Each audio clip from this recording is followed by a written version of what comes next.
Hello everyone, welcome to today's webinar, Supply Chain Innovation, as part of the ongoing Innovation Spotlight webinar series.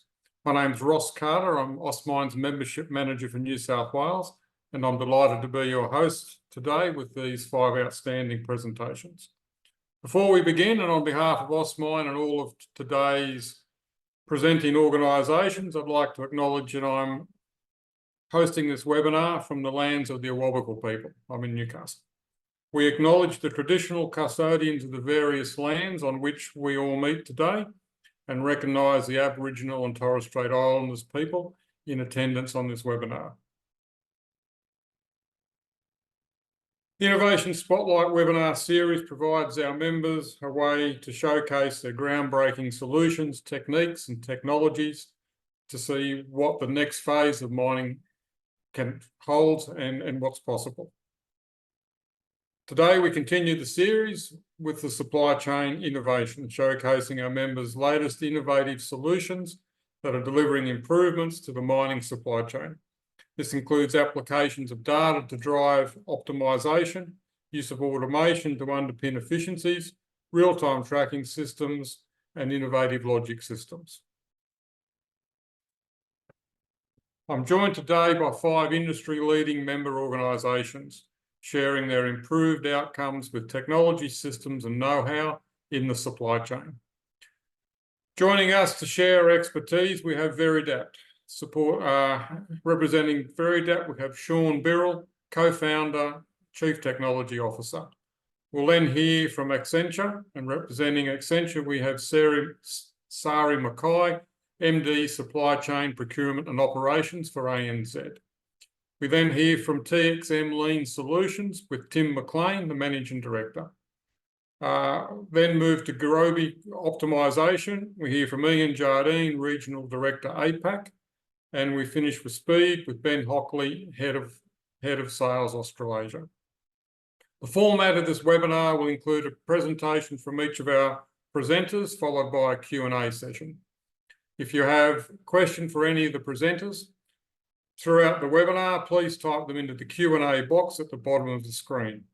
If your question is directed to a specific presenter, please note their name in your question.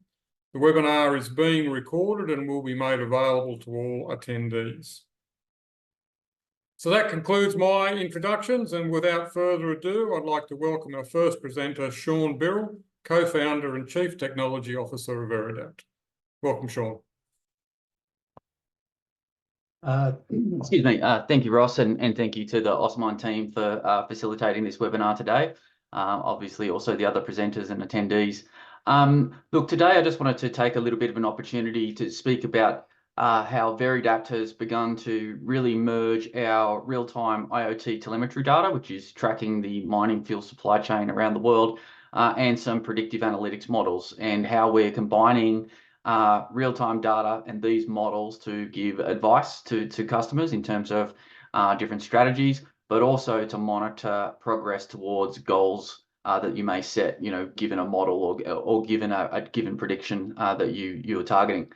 So just very quickly, Veridapt, we've been monitoring fuel, lubricants and coolants for mining companies around the world for almost 20 years now. It's generally our customers' second largest operating expense after labour and a significant part of their supply chain.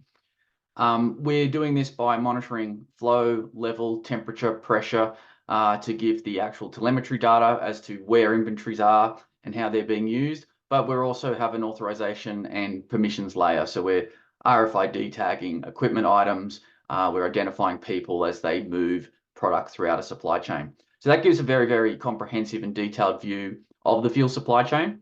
And due to the fact that we've been in the industry for such a long time, we've recorded obviously tens of millions of transactions around the world, representing billions upon billions of fuel consumption within the mining and rail industries.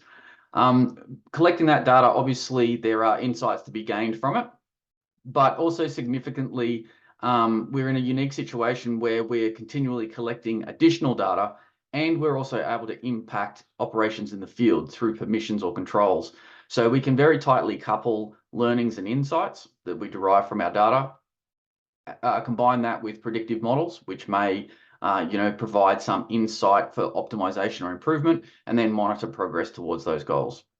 And that's what we're starting to do more and more now in the future. Traditionally, how that was often done was our system would be utilized to run reports, historical reports on consumption, usage, things of that nature. Then, questions would be asked. Models might be generated in Excel or Power BI, or even some more sophisticated tools similar to the ones you may see later today.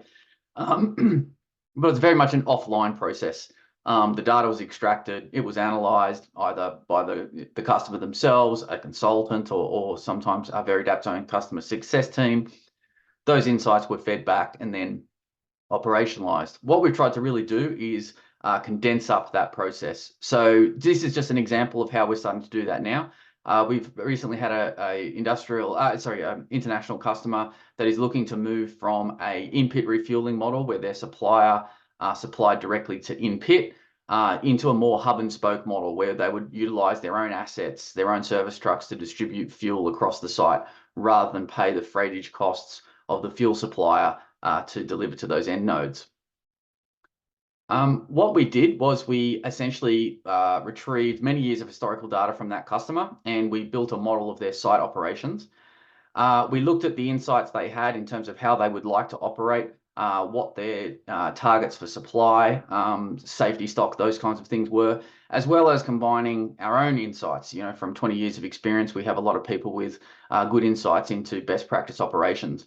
From that, we built a simulation model. That model I'll go into in a moment, but that model then provided recommendations and an implementation plan. And now over time, what we can do is start to validate that model against the real-time data coming from our telemetry system.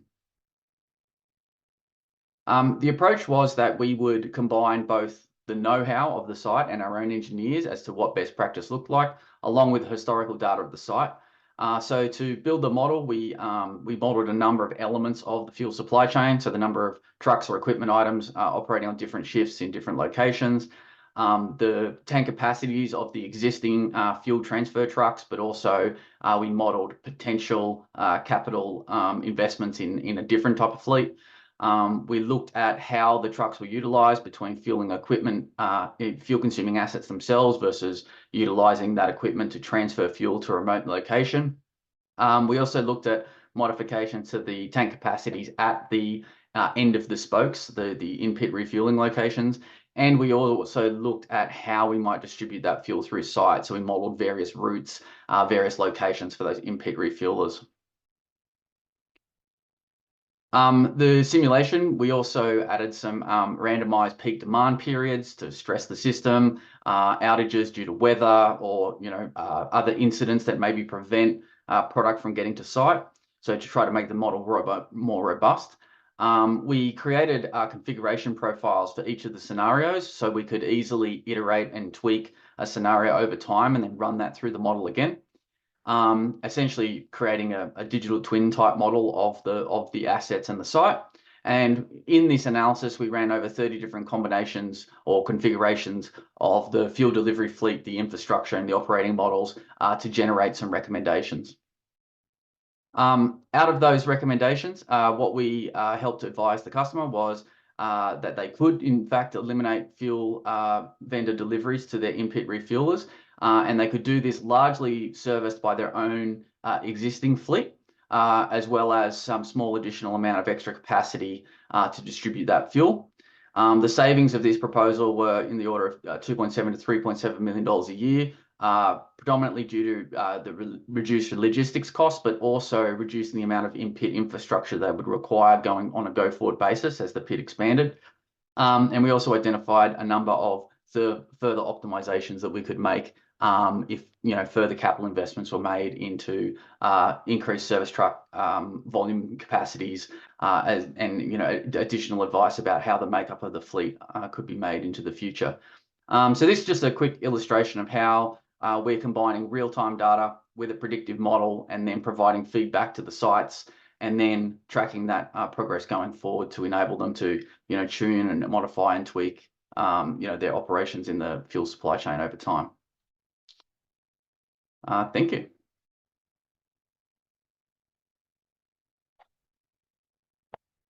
Thank you, Sean. Thank you for that, Sean.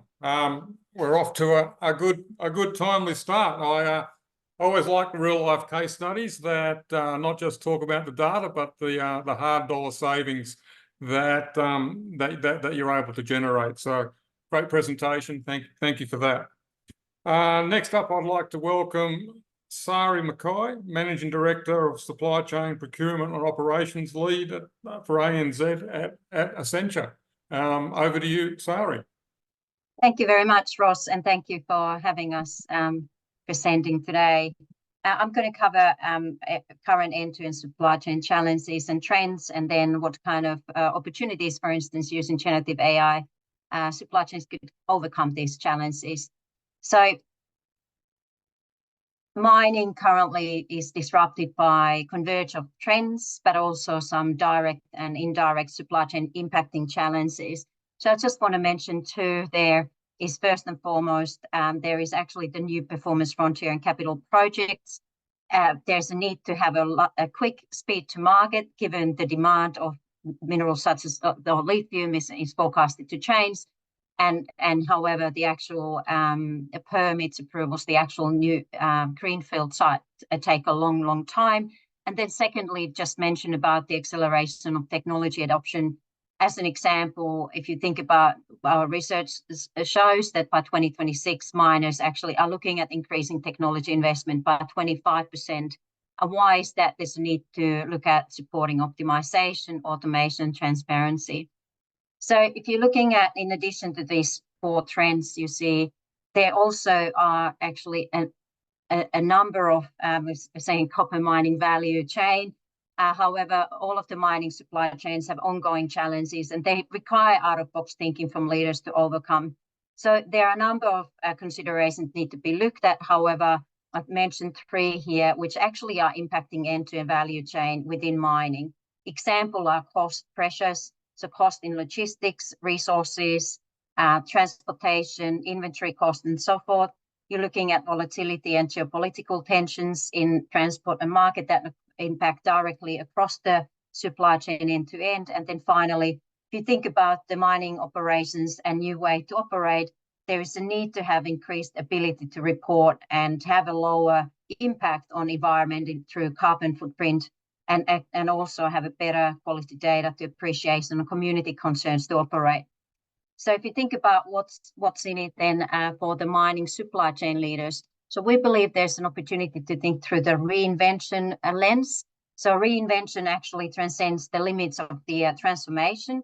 It's looking at the deliberate strategy, which is actually looking most of companies are transforming parts of their business or their supply chains rather than thinking of as a whole, and they're treating transformation as a finite program. So reinvention means that you're looking at, in fact, across all of your business, the chains, as well as you continuously actually reinventing versus thinking of transformation, being a technology transformation, having a start and finish date.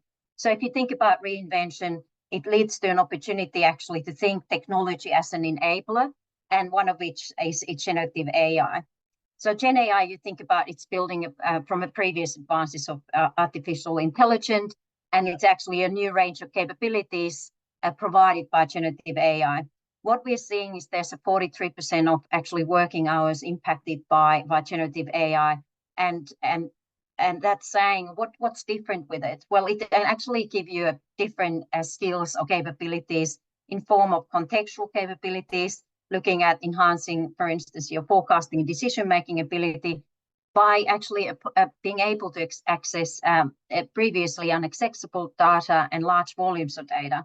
But also it has an opportunity to look at conversational capabilities, everyday language, and can interact with a much more natural way, as well as there's a content generation. In fact, there's a relevant and usability factor to it. So how we see Gen AI and how that apply to actually mining supply chains. So the opportunities to use Gen AI is actually, there's a number of, and how we're seeing it through the SCORE model of plan, source, make, deliver, and across supply chain and connected function. And we see 5 different roles of Gen AI providing to the businesses in terms of advisory, creation, assist, automation, and protecting. So how we're seeing this, we've actually generated a value creation potential map for each Gen AI opportunities, examples whereby, for instance, in procurement, in sourcing, you can have an enabling an automation of contract management, as well as an example, scope management. On the other hand, if you think about higher value in protection, looking at creating ability to actually have a better supply chain risk and anomalies detection, you can provide a good data to actually proactively manage your potential problems before they occur, in fact. So if I'm looking at, for us, we've also actually seen procurement and how Gen AI has an impact and create value. So we're seeing it number of ways. So we see benefits around the contract management, category management, buying desk, and risk management. And you can see in a week-by-week basis, the actual proof of concepts and the actual use cases are increasing. And we're seeing actually also the value within procurement and supply chain increasing by Gen AI as we go along. Example there is, again, coming back on contract authoring, but also you're looking at, as an example, in the buying desk, you can automate purchase order routing, or for instance, automating your budget and functional approval processes. Naturally, it all comes back to data backbone, and we just want to mention that you still have to have the right data available, accessible, to be able to generate the value and create these opportunities. So I guess the question is for us to wrap up, can we realize this value of generative AI today? My perspective is, yes, we can. So mining companies can realize value of generative AI. And however, for supply chain leaders' challenge, I would like to take there is that approaching Gen AI rather than thinking as a technology implementation or technology transformation, start and finish, thinking through the lens of the reinvention. It's an enterprise transformation, thinking through what does that mean for my organizational design, the ways of working, what kind of skills I need, as well as how do I maximize the opportunities from generative AI. I guess number one priority, of course, is any of these technology improvements that you are implementing Gen AI with responsible and sustainable way and secure way, of course. So in summary, mining supply chains can actually realize the Gen AI value today. We're working with a number of clients where we can see these use cases occurring, and week by week, these benefits are coming up as we go along. Thanks for your time.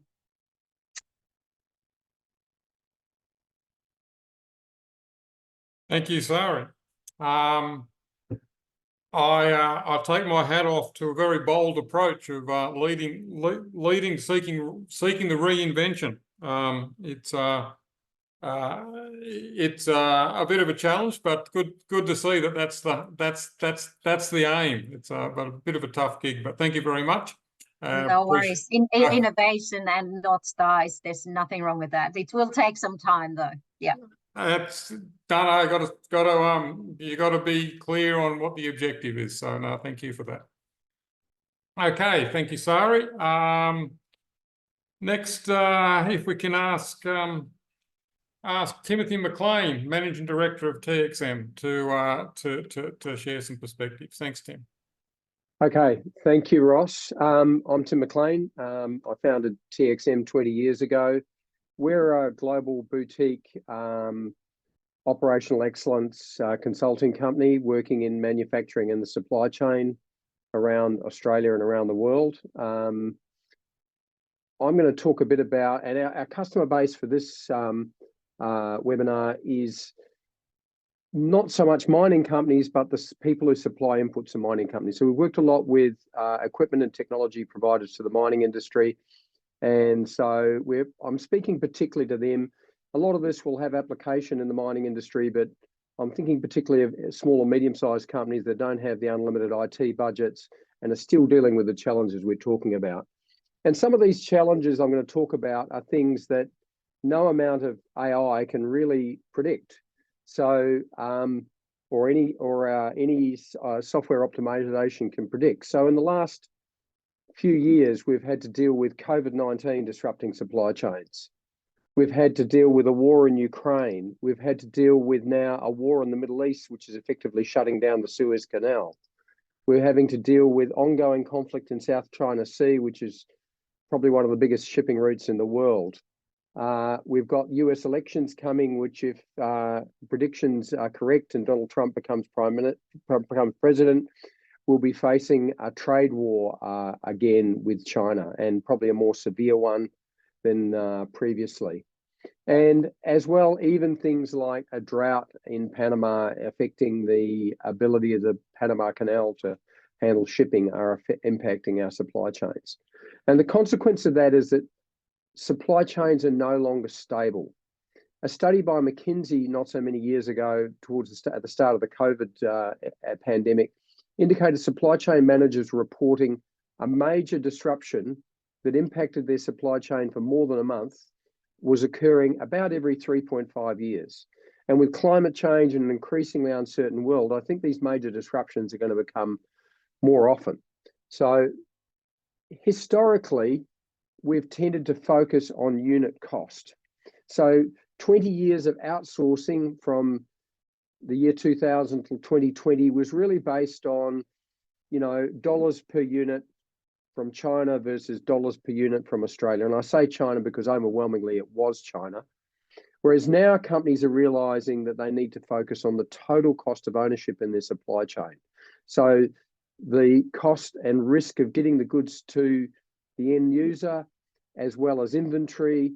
And in fact, in China in particular, and across so-called low-cost countries, wages are accelerating much faster than they are in the Western world, and that's driving more cost.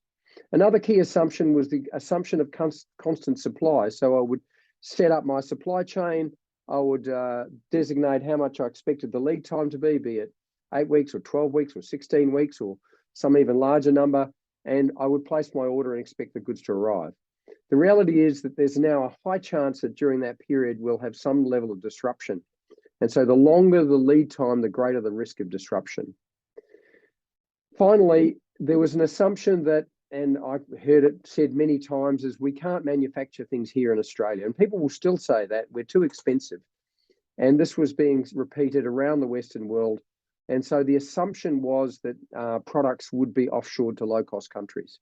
Whereas that assumption is increasingly going in reverse, and companies are bringing sources of supply closer to their market, and in many cases bringing production in-house. So there's fundamental changes in supply chain thinking, perhaps triggered or accelerated by the pandemic, but driven by a whole lot of factors over the past 5 years. So from our point of view, what we aim to do is reduce supply chain risk, reduce cost in the supply chain, and increase flexibility. And that starts with really understanding the end-to-end supply chain. So from your supplier or even your supplier's supplier, all the way through to your end user, and understanding waste and non-value added time.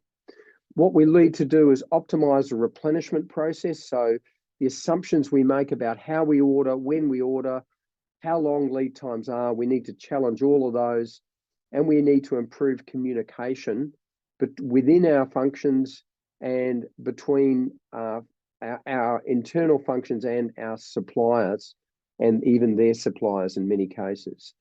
So often we find that the root cause of a lot of supply chain functions is actually just the lack of effective communication between the supply chain function and other functions in the organization, such as sales and marketing, operations, or finance. We then want to look at reducing costs and improving quality. So that's about eliminating waste in the supply chain, taking away things that don't add value to the customer. There's often enormous wait times in supply chains that accelerate lead time.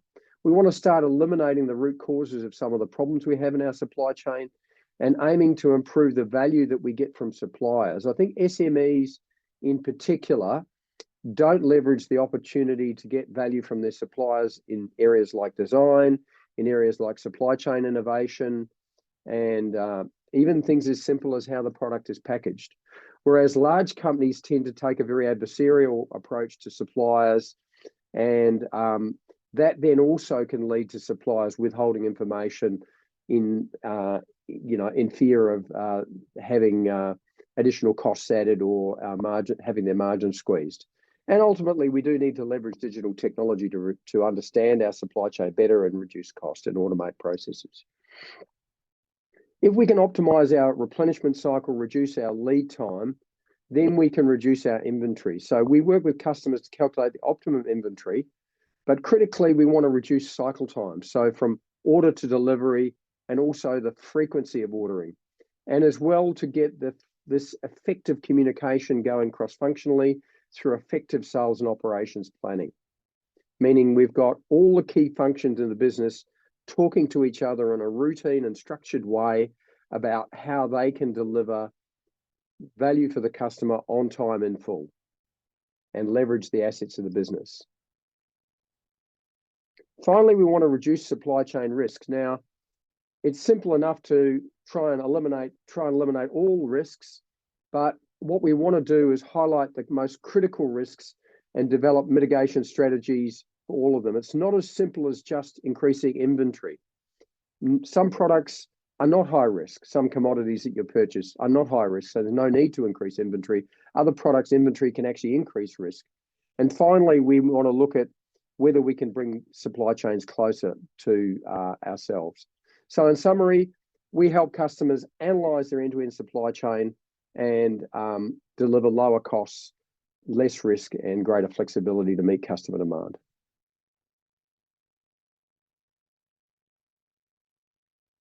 Thank you, Ross. Thank you, Tim. Whilst constant change is the new norm, the lean fundamentals seem to remain in place, though.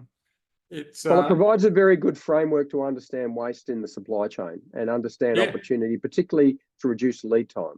Yeah, no, it's like I say, the principles have been around a while and still applicable. So thank you very much, Tim. Okay, next we'd like to hear from Gurobi Optimization, and I welcome Ian Jardine, Regional Director, APAC. Good afternoon, everybody. Thanks, Ross. Thanks to Ostmine, and of course, thanks to everybody on the webinar today for your time. It's really appreciated. It's great to hear from both Sean and Tim in reference to the perspectives and focus within supply chain. And Sari, it'd be great to connect and understand the forecast that investment in optimization and automation will be increased by 25% over the next couple of years. So I'd love to understand that a little bit more. So, sorry, there we go. So Gurobi and optimization technologies have been around in, sorry, we're all moving forward too fast. Sorry, Gurobi and optimization technologies, as I was saying, have been around the mining industry for many, many decades. And I get asked all the time, what do we mean by optimization? And I kind of see it a little bit like the parable of the blind men and the elephant, although in this instance, as you can see on the screen, I'm using a platypus. But it can mean many things to different people, depending on how you view it, how you're looking at that particular area, at optimization. And in many cases, what you're looking at and what you're touching, as the parable says, will determine your definition. For us here at Gurobi, optimization is a branch of advanced mathematics based on a field of study called operations research. Essentially what optimization does is that given a set of certain constraints, we try to find out what is the best possible solution from a set of available alternatives. It's used to make the most effective use of resources such as time, money, materials, and labor by systematically choosing the best possible option among millions, billions, and even trillions of possible alternatives to achieve a specific goal or business outcome. The process typically involves constructing a mathematical model, representing the problem, defining a set of constraints that must be adhered to, and then identifying an objective or goal that needs to be optimized, such as, and generally speaking, it'll be minimizing some sort of cost or maximizing some sort of profit. Optimization is pivotal in helping businesses minimize cost across various aspects of operations.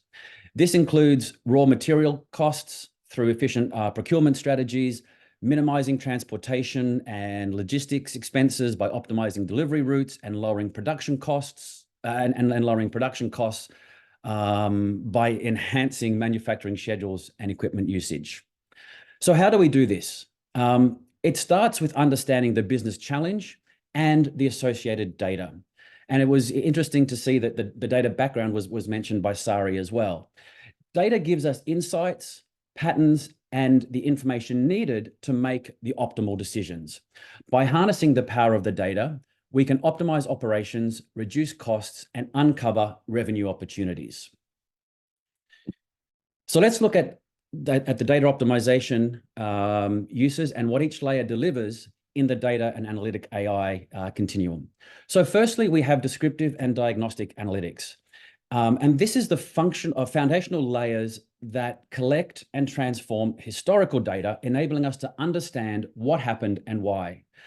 Descriptive analytics summarizes past events, while diagnostic analytics investigates their causes, providing insights that guide more in-depth analytical work.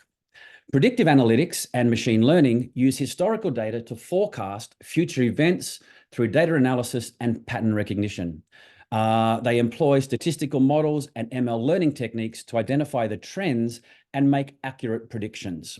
The linkage between descriptive, diagnostic, predictive, and prescriptive analytics represents a natural progression in the data-driven decision-making process. And this is where we come into the equation. Prescriptive analytics, or optimization, represents the pinnacle of data-driven decision-making.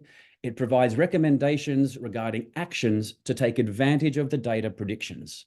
This approach uses advanced mathematical models and optimization techniques, such as linear programming, to predict future scenarios and provide strategic recommendations to capitalize on these insights. By integrating descriptive, diagnostic, predictive, and prescriptive insights, mining companies can make informed decisions that optimize operational outcomes. They can align with business objectives and navigate complex constraints efficiently. This leads to enhanced operational efficiency, cost savings, and responsiveness to changing market conditions.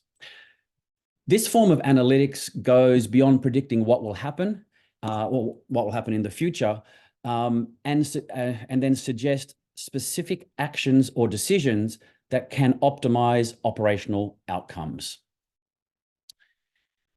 The advanced techniques used by Gurobi Optimization can recommend strategic actions and enhance decision-making in the mining industry supply chain.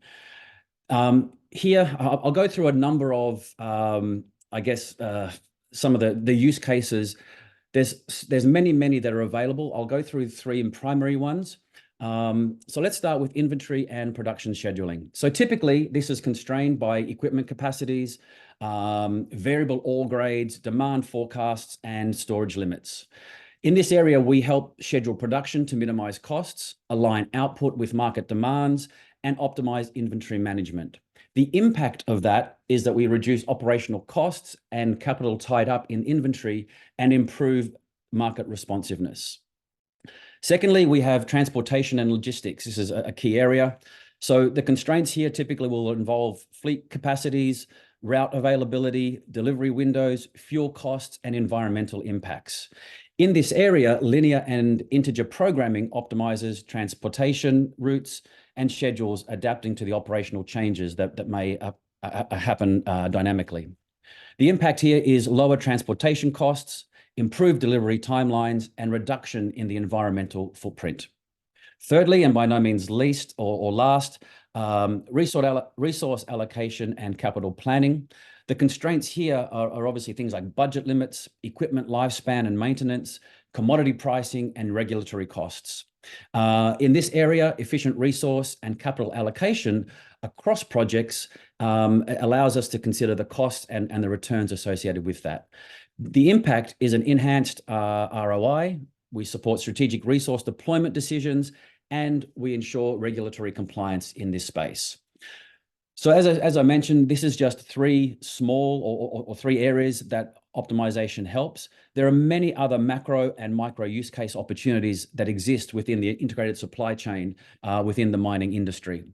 Overall, Gurobi Optimization and prescriptive analytics apply sophisticated mathematical tools to streamline the mining operations, manage risk, and ensure long-term efficiency and adaptability. In essence, we are able to turn your data into decisions.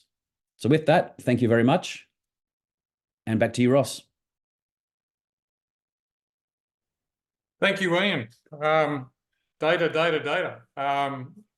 It was Sean's presentation also identified the need for the historic data in the case study referenced, and we know Lean's all about data and records. So seems to be a bit of a theme there. Thank you very much, Ian. Thank you. For our final presentation, I'd like to welcome Ben Hockley, Head of Sales Australasia for Speed. Welcome, Ben. Thank you, Ross, and thank you, Osmine, for the opportunity. I just dropped out then, so hopefully you can hear me now. Yeah, so very interesting hearing the other presenters talk about risk management and using very smart technologies to mitigate risk.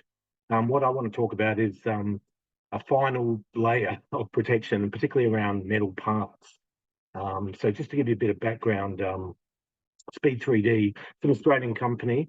Our two co-founders have a background in manufacturing, and one thing that they observed through their careers was that metal parts, particularly the casting process, was very problematic, and with just a very time-consuming process, and would disrupt their supply chains for their manufacturing processes. So they wanted to develop a faster method of making metal parts, and so there was a technology called cold spray metal deposition, and that's been around for a long time using coatings. But they thought that they could use some smart automation software to control the deposition of metal powders using this technology to make metal parts very rapidly.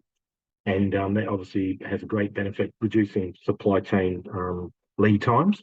So I'll just explain how it works. You can see a picture here of our one of our first printers, and inside that red box is a build chamber.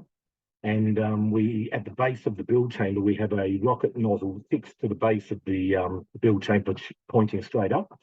And what we can use then is compressed air to spray a range of metal powders, things like aluminium, copper, bronze, stainless steel, nickel, aluminium, bronze, quite a few materials. We can shoot those metal powders up through that rocket nozzle, and once they come out of it, they're traveling at the speed of sound. So what we do then is in the top right-hand corner, you can see we've got a 6-axis robot, and we fix a metal plate to the base of that robot, and we shoot the powder into the plate. And when the powders collide at that speed, at the supersonic speeds, they bond together. And it's without melting, and it's very fast, the deposition rates. So what our founders developed was the software that can convert your CAD file into a toolpath to control the printing of the powders to make 3D metal shapes. So I'll just move to the next slide. There's a little video, you can actually see it printing. So the advantage of this process is that we can print metal parts at up to 6 kilograms per hour. And it's a very simple, robust technology. It's just using compressed air and some smart software.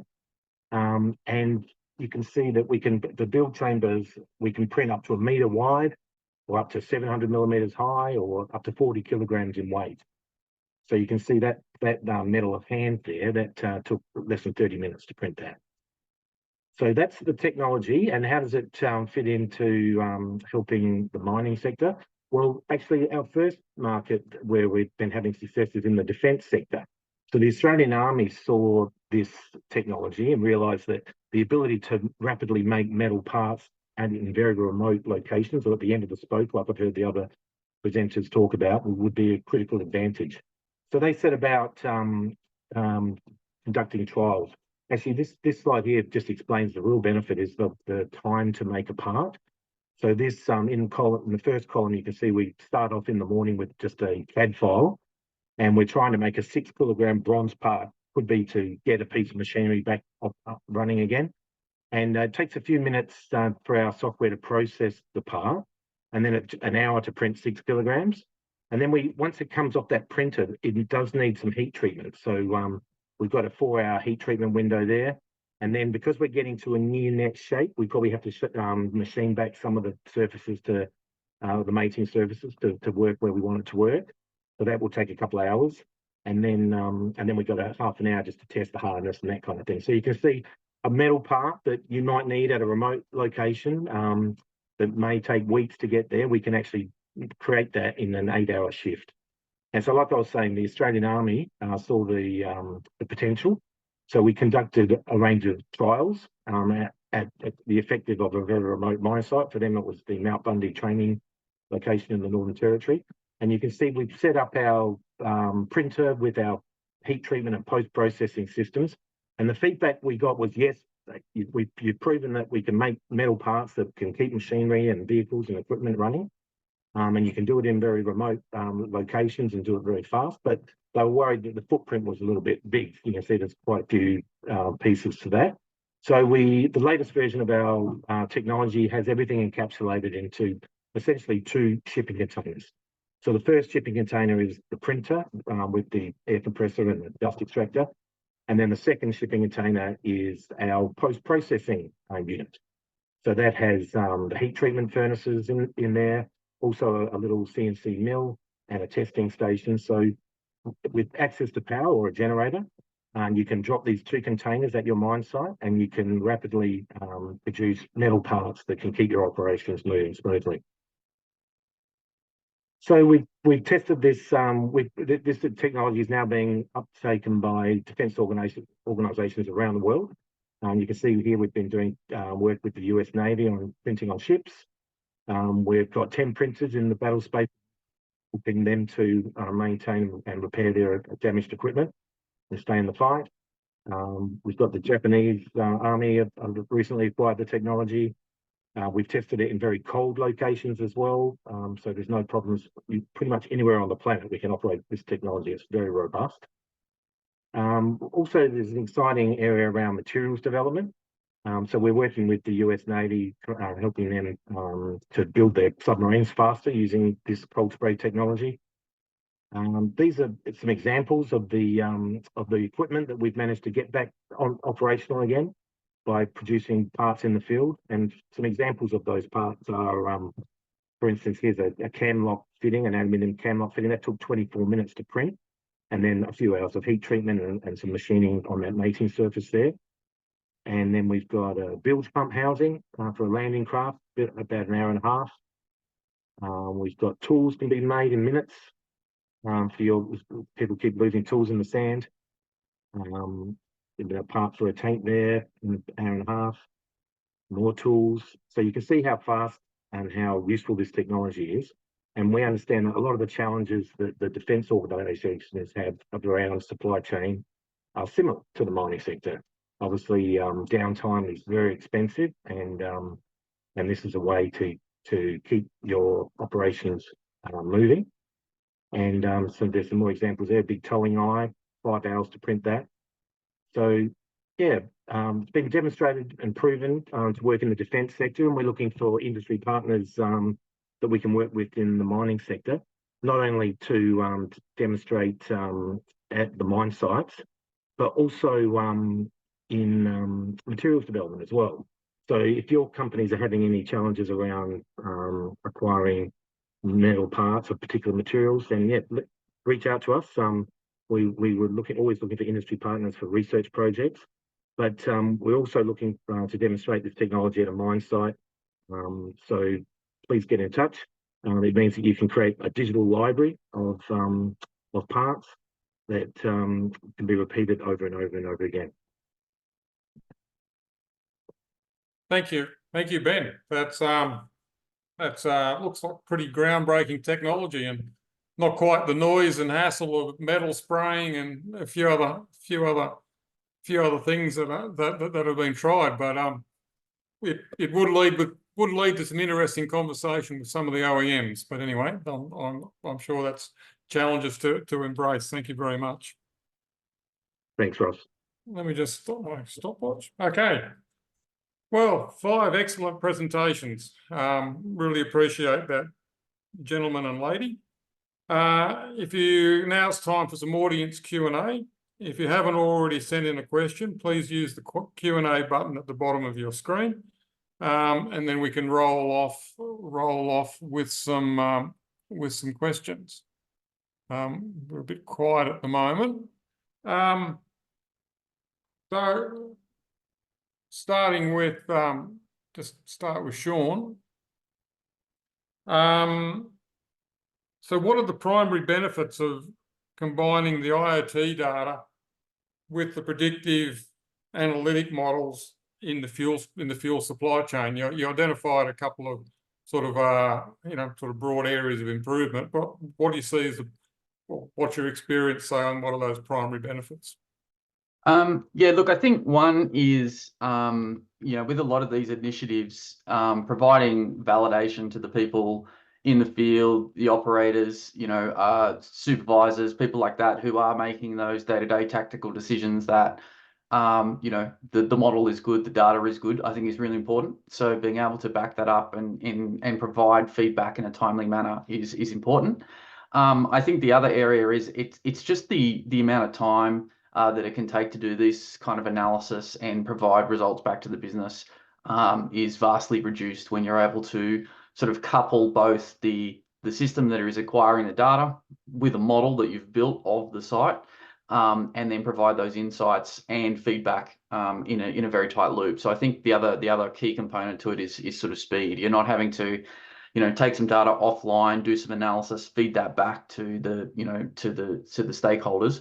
You're able to do it all in a single platform in a much shorter time frame. And I think for the types of often the types of questions we're asking, that matters. It's a really dynamic supply chain. There's a lot going on operationally, and so having a tight feedback loop is valuable. I noted in your case study that there was that reference to historical data. So in that instance, Veridapt already had access to that data, or can it be painful to actually get hold of the history? Yeah, look, correct. It can be difficult to get hold of that historical data. Fortunately, we've got a reasonably large footprint. We're monitoring probably somewhere around $8 billion worth of fuel in the mining supply chain per annum. So we have often, we're providing these services to existing customers that have large historical data sets, and we're tracking fuel from when they take custody of it to where it's burnt in the fuel consuming asset. So we have very rich data sets. With newer customers, obviously you're not going to potentially have that data set. What we can do there, though, is we can sort of build up from some first principles, that we've sort of built and understood over the years. So we are able to somewhat simulate or at least make some reasonable estimates to build out a model for a newer customer, even if they don't have historical data yet. But obviously, yeah, our primary focus is working with our existing customers where we have large data sets at our disposal. Thanks, Sean. Question for Tim. It's how can we go about to eliminate waste and optimize processes against factors which are not within your control?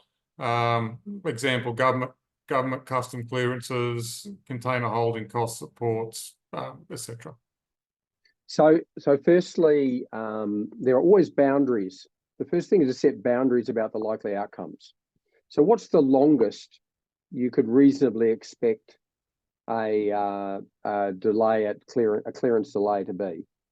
And I say reasonably expect because someone will say, oh, well, it could be anything. But the reality is that it would be a few days holding a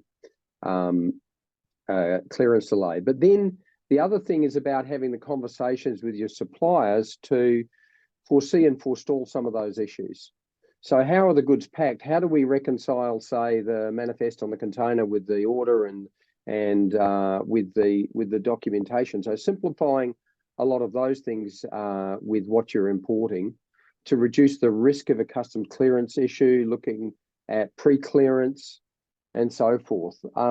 Another thing we do a lot is synchronizing our supply chain around shipping schedules. So what people don't realize often is that ships actually run to a schedule like a bus. So, you know, there'll be a ship leaving Shanghai every Tuesday heading for Melbourne, Sydney, Brisbane and Perth. And so if you plan your supply chain to meet at the optimum time to arrive the goods at that, to meet that shipment, and also if you perhaps lock in that shipper, you can reduce lead time, and actually by locking in the shipper, as we've done on previous case studies, reduce cost. So the two things, one is that any of these risks is to actually ask yourself, what is the reasonable likely range of outcomes? So it's not going to be infinite. It's not going to be months on the wharf. It's likely to be days, and what's the impact of that? So plan for that on one hand, and on the other hand, look at ways to avoid those risks where you can, and customs clearance is one that generally you can minimize through good planning and good work with your suppliers. Often it's something that your supplier does or doesn't do, more to the point, that leads to a customer clearance issue.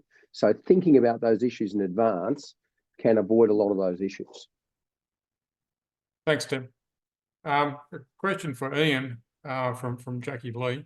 How does Gurobi Optimization take into account frequently fluctuating project environments where the historical data may not necessarily predict the future?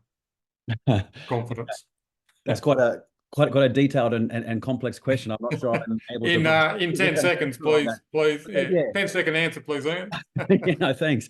Well, there's many different ways that needs to be modeled. I mean, we just go back to then, you know, what is it that you're modeling? What is the outcome that you're trying to, you know, what is the object function that you're trying to achieve, and where do these data inputs come from?